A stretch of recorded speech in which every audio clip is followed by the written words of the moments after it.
This is another podcast from Alpha Business Media. Imagine this. You're a resident in Kathmandu.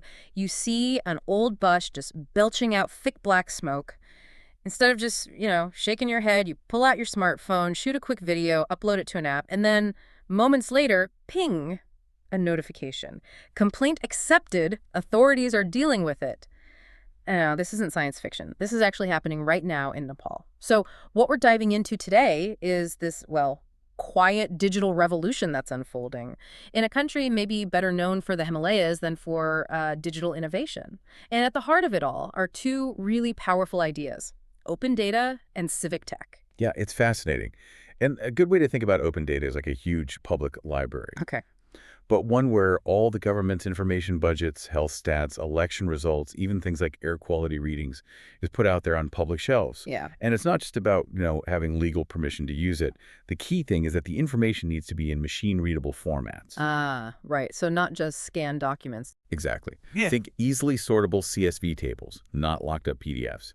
That really makes all the difference for actually using the data. Okay, so if open data is the library, then civil technologies or civic tech, these are the tools that help us navigate it. Precisely. They're the tools. Like mobile apps, web portals for tracking spending, maybe online forums for discussing new laws.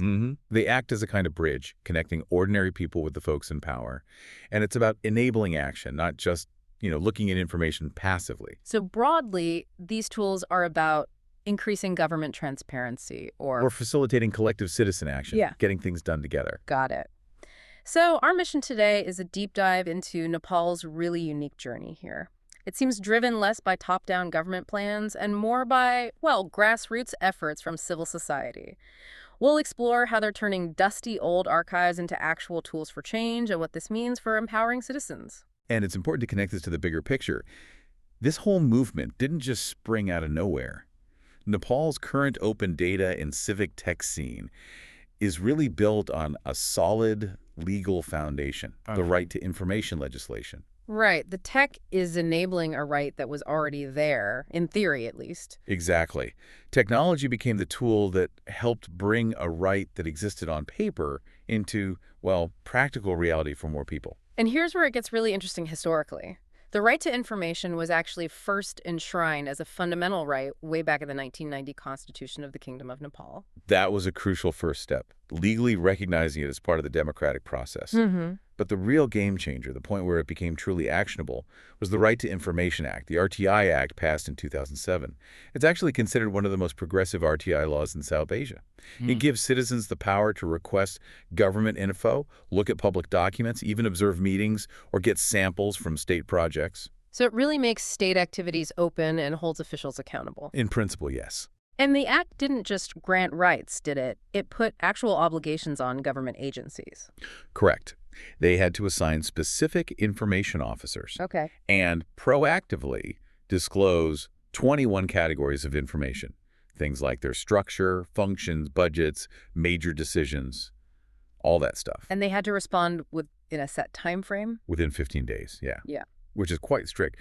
But, while the RTI Act created this legal basis for the public to demand information, that process could still be slow. Right, I can imagine. You'd have to know exactly what to ask for, who to ask. Precisely. It required persistence, sometimes even legal battles.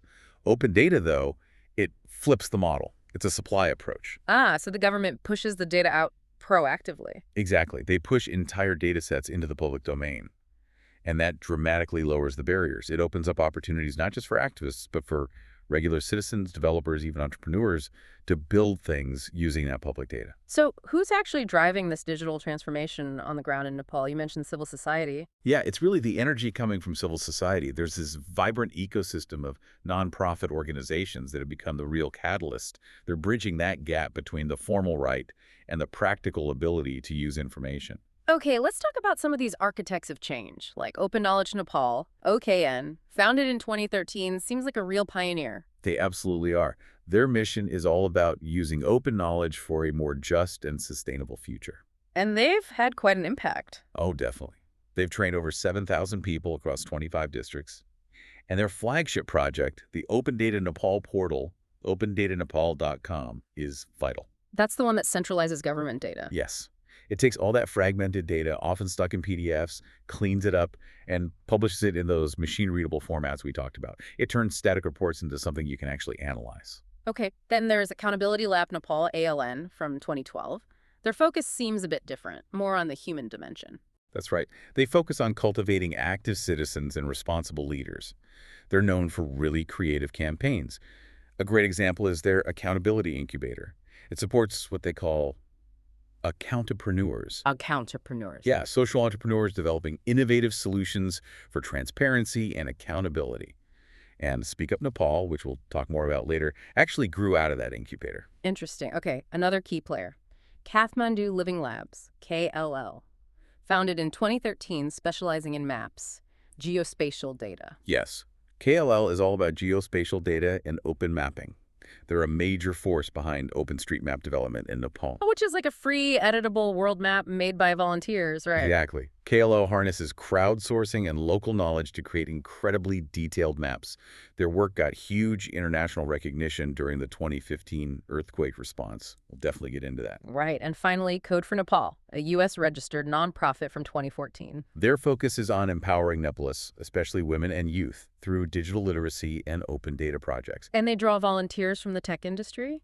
Yeah, a lot of their volunteers are tech professionals. They've built things like Nepal Map, which is a web app for visualizing data about Nepal. And they partnered with OKN on Ask Nepal, a platform to help citizens find government information. What really strikes me here is that it sounds like these groups aren't really competing. They collaborate. That's a crucial point. They actively collaborate, creating this synergistic effect.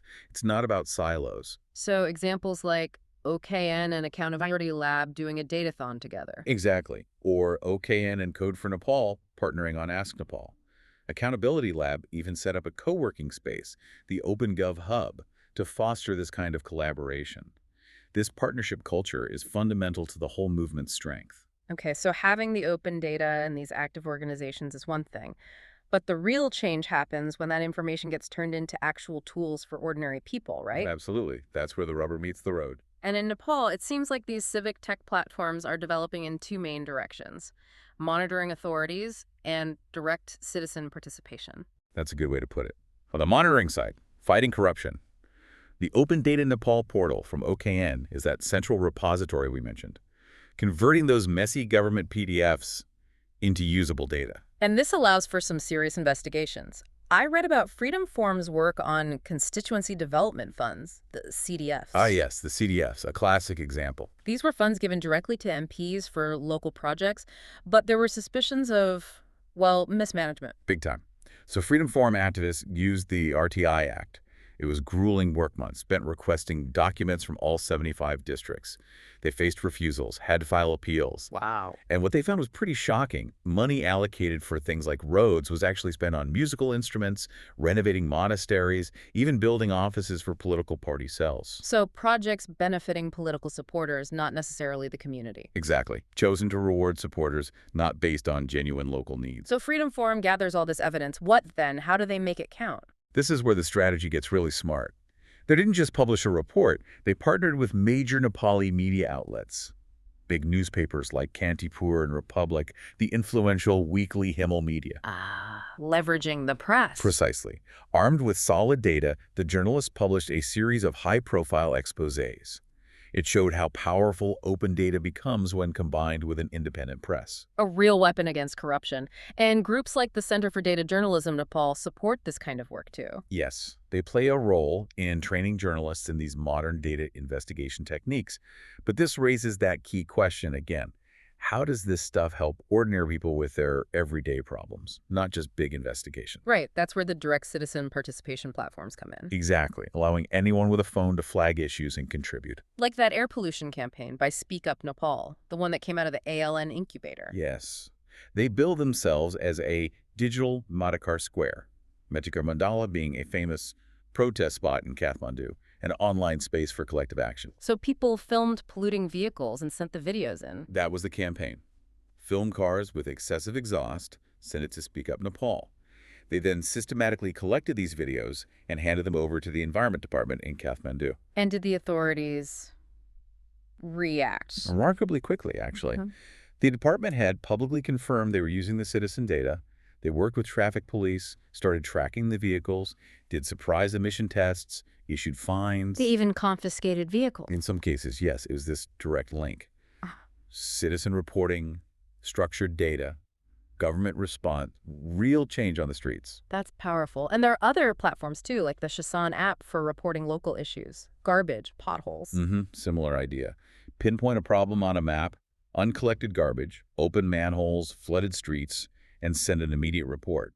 But it's really crucial to emphasize, success isn't just the tech. Right, the human element. Absolutely. Behind every campaign, there's painstaking human effort. The Speak Up Nepal team manually processing complaints.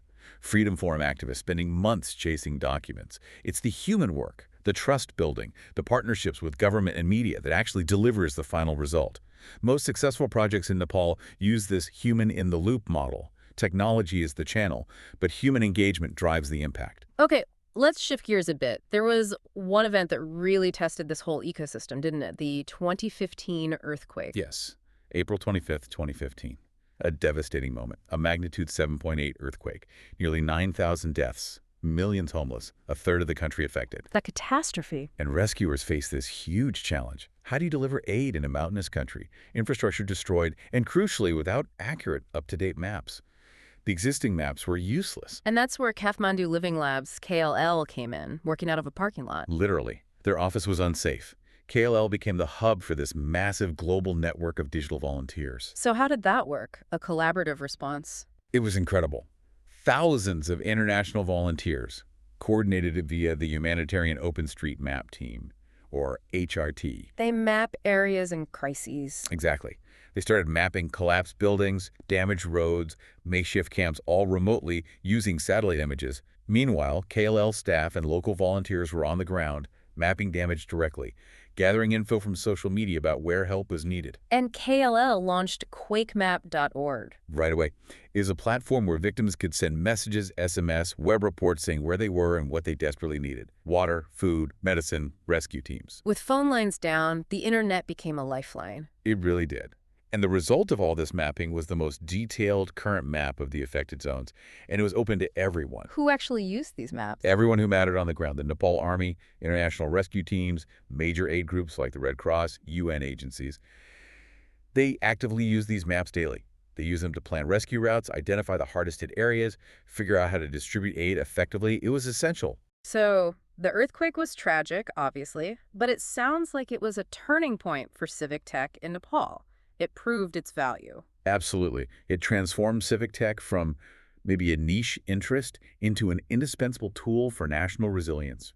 It showed that this open, collaborative, tech-driven model works, and it saves lives. That success gave them huge legitimacy, even at the highest levels, government, military, international donors. Which must have opened doors for funding and partnerships later on. Definitely. The earthquake, in a way, provided undeniable proof of concept. But despite these really inspiring successes and the incredible work people are doing, the path forward isn't easy. There are still some serious obstacles. Right. It's important to have an honest look at the challenges, too. Absolutely. We need to understand the systemic problems holding things back. And these challenges fall into a few categories: technological, qualitative, institutional. That's a good way to break it down. The first, and maybe the most fundamental, is the digital divide. As of early 2025, you still had about 44% of Nepal offline. Nearly half the country. Wow, still that high. And the gap is stark.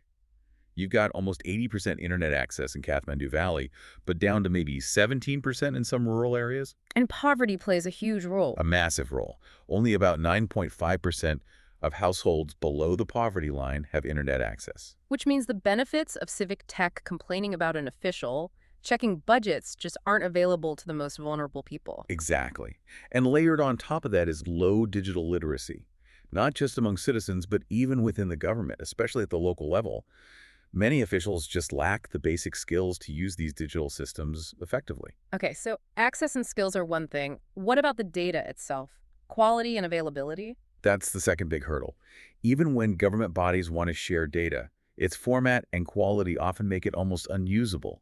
You have these data silos everywhere. Over 120 separate, incompatible information systems across different ministries. So data doesn't talk to each other, leading to duplication. Right. duplication, and you just can't do comprehensive analysis across departments. And the format issue still lots of PDFs. Oh, yes. The vast majority is still published as PDFs or even scanned images. Extracting figures becomes this incredibly time-consuming manual task. Slows everything down. Massively. Mhm. And then there's the quality. Even when you get the data, it's often dirty, Meaning, full of errors, missing values, inconsistencies, sometimes a mix of Nepali and English in the same data set. It really undermines trust in the information. and data loss incidents on government servers don't help build trust either. Not at all. Raises serious questions about the reliability and security of their whole IT setup. So even with the RTI Act, it sounds like there's still a culture of closure, opacity. The adoption persists, yeah. Yeah. And a link to that are institutional barriers, a real lack of resources and technical skills within government, particularly locally. Officials often don't have the ability to do deep data analysis. And for some, information is seen as power, something to hold on to. Or they fear criticism if things become too open. That too. Or they simply don't fully grasp the benefits of transparency. So these challenges mean the civic tech groups end up doing double duty, advocating for openness and cleaning up the government's messy data. Pretty much. They become advocates and unpaid data cleaners. OKN even developed tools like their open data editor just to help municipalities fix their own dirty data. Civil society is basically subsidizing the government's lack of capacity. In many ways, yes. And that raises real questions about long-term sustainability. Okay, despite all those obstacles, you mentioned the future looks promising. There's energy meeting ambition. There is. There's this real grassroots energy. And now there's also some significant top-down ambition from the government. The big question is whether they can align effectively. What's the government's big ambition? They recently announced the Decade of Information Technology, running from 2024 to 2034. An IT decade. Yeah, the goals are huge. Make Nepal a regional IT hub, boost IT exports to $22.5 billion, create 1.5 million jobs. Wow, that's ambitious. Very. And it's backed by things like the Digital Nepal Framework and new e-governance laws. So how do the civic tech trends fit into this? You mentioned mobile is key. Definitely. Mobile phone connections actually exceed the population number now. So mobile platforms are becoming the main way people engage. Like we saw with Speak Up Nepal using social media, or the Shasan app. Exactly. It fits the global mobile-first trend for civic engagement perfectly. And artificial intelligence, is that part of the picture? There's huge potential there. People are talking about using AI chatbots for citizen consultations, maybe machine learning to spot weird patterns in public procurement data. Like flagging dodgy contracts. Potentially, yes. Spotting unusually high prices or the same companies getting contracts over and over without good reason. Nepal's even working on a national AI policy. Interesting. And hyperlocalization, what's that about? With Nepal's federal system, you now have 753 municipalities. Each needs local data, local tools for participation. Ah, so the focus shifts to solving very specific local problems. Exactly. Like OKN, working directly with individual municipalities to set up data systems that meet their specific needs. But this all leads back to that critical question. Can the government's big, commercial, export-focused IT decade really mesh with the nonprofit public good focus of the civic tech movement? Right, there's a potential culture clash there. Commercial goals versus community development goals. There is. The government's talking billions in exports. Civic tech talks accountability, local empowerment, different languages, different logics. So there's a risk the government might just see civic tech as, I don't know, activists on the side and focus all resources on commercial outsourcing. That's the risk, that the grassroots innovation engine gets under-resourced because it doesn't fit the commercial model neatly. But the opportunity. The opportunity is huge. If the government sees these civic society groups as strategic partners, not just sideline players. Then Amal could build a digital economy that's not just commercially successful, but also socially responsible, inclusive. Exactly. That's the potential sweet spot. So to kind of wrap up, Nepal's story here is really compelling. It's about a powerful movement that genuinely grew from the bottom up. It thrived despite huge challenges, the digital divide, data quality issues, bureaucratic hurdles. The real engine wasn't the government initially. It was this resilient network of nonprofits. They took abstract rights and turned them into real tools, training journalists, empowering citizens, even providing critical aid in a national disaster. Yeah, this deep dive really highlights how giving citizens data, even when it's tough, can lead to real measurable change. It just proves that open data and civic tech aren't just tech buzzwords, they're vital for, well, national resilience and making democracy actually work better. So, what does this all mean for you listening? Maybe consider this. If a country like Nepal, facing significant hurdles like the digital divide and bureaucracy, can still manage to build such a potent, collaborative civic tech ecosystem from the ground up, what does that suggest about the untapped potential for similar movements, maybe closer to home, maybe in your own community? The potential to drive real change just by using open information more effectively.